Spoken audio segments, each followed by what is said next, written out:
18. A Flood of Sunshine.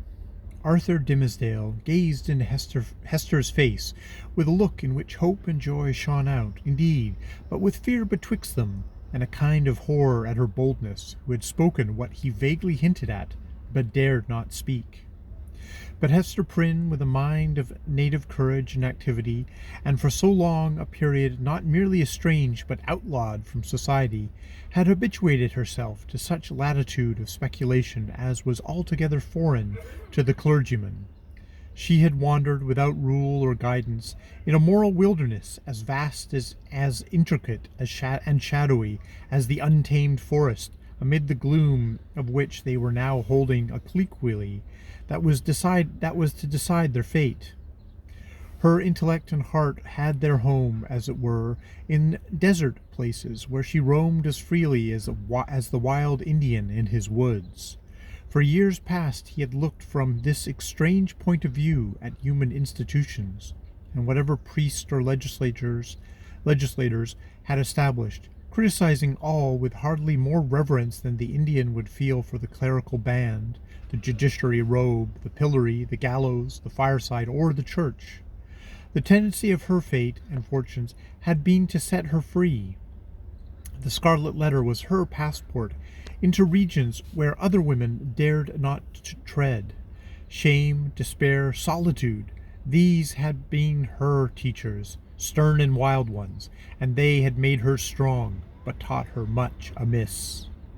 The minister, on the other hand, had never gone through an experience calculated to lead him beyond the scope of generally received laws, although in a single instance he had so fearfully transgressed one of the most sacred of them. But this had been a sin of passion, not of principle, nor even purpose. Since that wretched epoch he had watched, with morbid zeal and minuteness, not his acts, for those it was easy to arrange, but each breath of emotion, and his every thought. At the head of the social system, as the clergyman of that day stood, he was only the more trammelled by its regulations, its principles, and even its prejudices. As a priest, the framework of his order inevitably hemmed him in. As a man who had once sinned, but who kept his conscience all alive and painfully sensitive by the frettings of an unhealed wound, he might have been supposed safer within the lines of virtue than if he had never sinned at all. Thus we seem to see that, as regards Hester Prynne, the whole 7 years of outlaw and ignominy had been little other than a preparation for this very hour. But Arthur Dimmesdale, were such a man once more to fall, what plea could be urged in extenuation of his crime? None, unless it avail him somewhat, that he was broken down by long and exquisite suffering, that his mind was darkened and confused by the very remorse which harrowed it, that, between fleeing as an avowed criminal and remaining as a hypocrite, conscience might find it hard to strike the balance, that it was human to avoid the peril of death and infamy and the inscrutable machinations of an enemy, that, finally, to this poor pilgrim on his dreary and desert path, faint, sick, miserable, there appeared a glimpse of human affection and sympathy, a new life and true one, in exchange for the heavy doom which he was now expiating. And, be the stern and sad truth spoken, that the breach which guilt has once made into human soul is never, in this mortal state, repaired. It may be watched and guarded, so that the enemy shall not force his way again into the citadel, and might even, in his subsequent assaults, select some other avenue in preference to that where he had formerly succeeded. But there is still the ruined wall, and near it the stealthy tread of the foe that would win over again his unforgotten triumph. The struggle, if there were one, need not be described. Let it suffice that the clergyman resolved to flee, and not alone. If, in all these past 7 years, thought he, I could recall one instance of peace or hope, I would yet endure, for the sake of that earnest of heaven's mercy.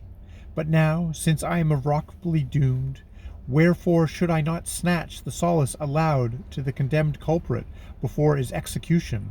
Or, if this be the path to a better life, as Hester would persuade me, I surely give up no fair prospect by pursuing it. Neither can I any longer live without her companionship. So powerful is she to sustain, so tender to soothe. O thou to whom I dare not lift mine eyes, wilt thou yet pardon me? Thou wilt go, said Hester, calmly as he met her glance. The decision once made, a glow of strange enjoyment threw its flickering brightness over the trouble of his breast.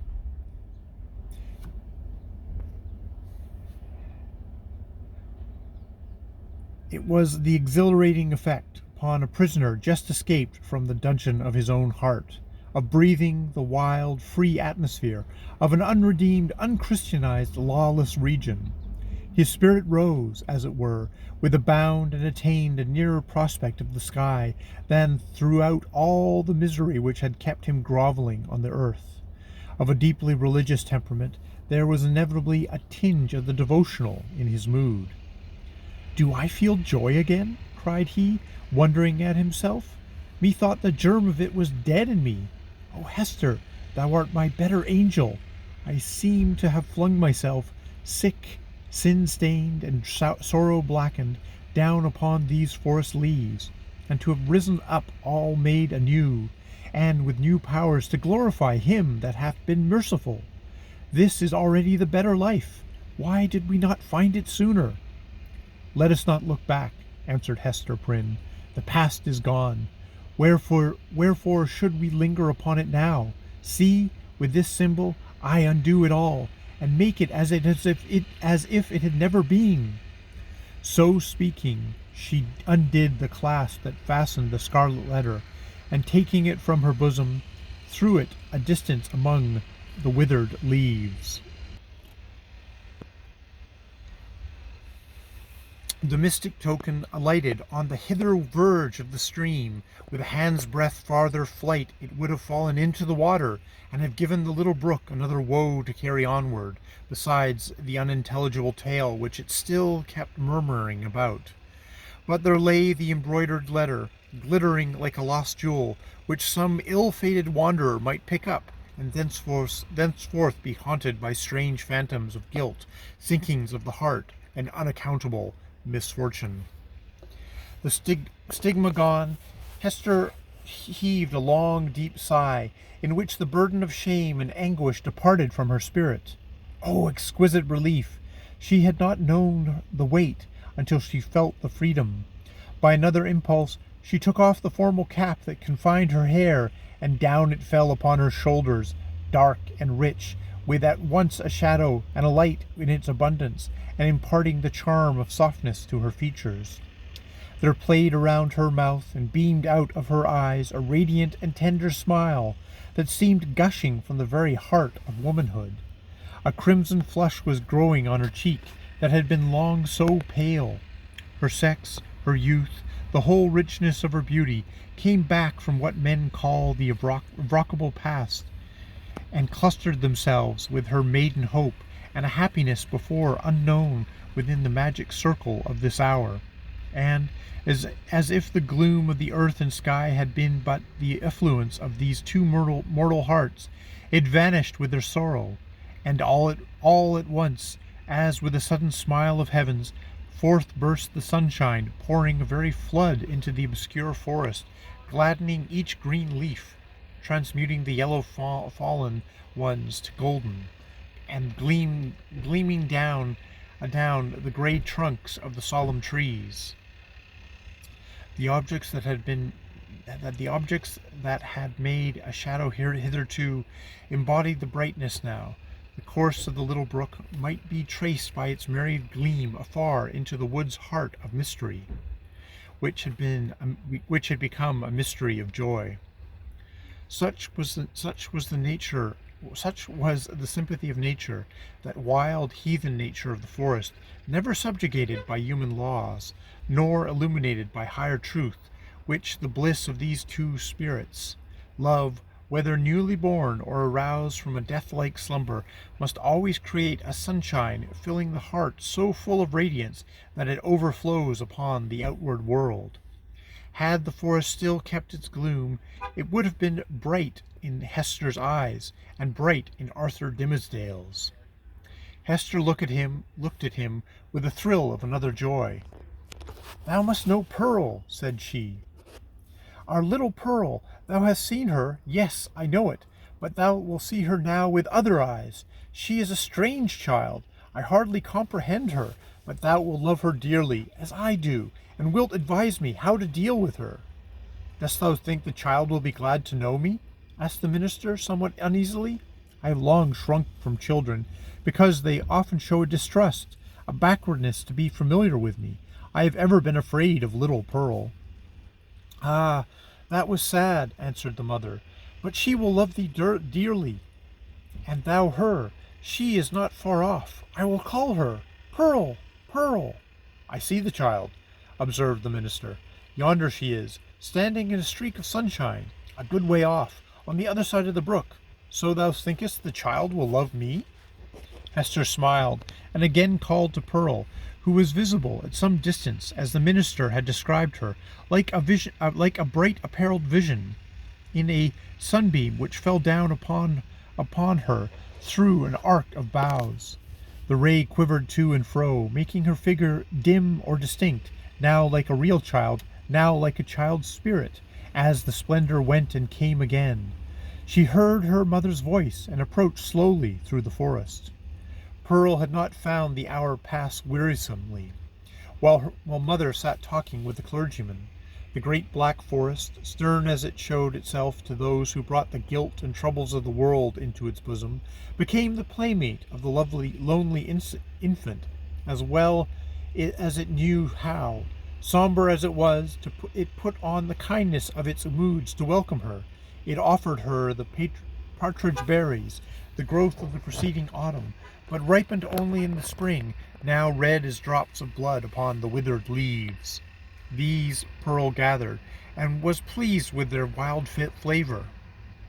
The small denizens of the wilderness hardly took pains to move out of her path. A partridge, indeed, with a brood of 10 behind her, ran forward threateningly, but soon repented of her fierceness, and clucked to her young ones not to be afraid. A pigeon, alone on its low branch, allowed Pearl to come beneath it, and uttered a sound as much of greeting as alarm. A squirrel from the lofty depths of his domestic tree chattered either in anger or merriment, for a squirrel is such a choleric and humorous little personage that it is hard to distinguish between his moods. So he chattered at the child, and flung down a nut upon her head. It was a last year's nut, and already gnawed by his sharp tooth. A fox, startled from his sleep by her light footsteps on the leaves, looked inquisitively at Pearl, as doubting whether it were better to steal off or renew his nap on the same spot. A wolf, it is said, but here the tale has surely lapsed into the improbable, came up and smelled of Pearl's robe, and offered his savage head to be patted by her hand. The truth seems to be, however, that the mother forest and these wild things which it nourished all recognized a kindred wildness in the human child, and she was gentler here than in the grassy margin streets of the settlement or in her mother's cottage. The flowers appeared to know it, and one and another whispered as she passed, "Adorn thyself with me, thou beautiful child, adorn thyself with me."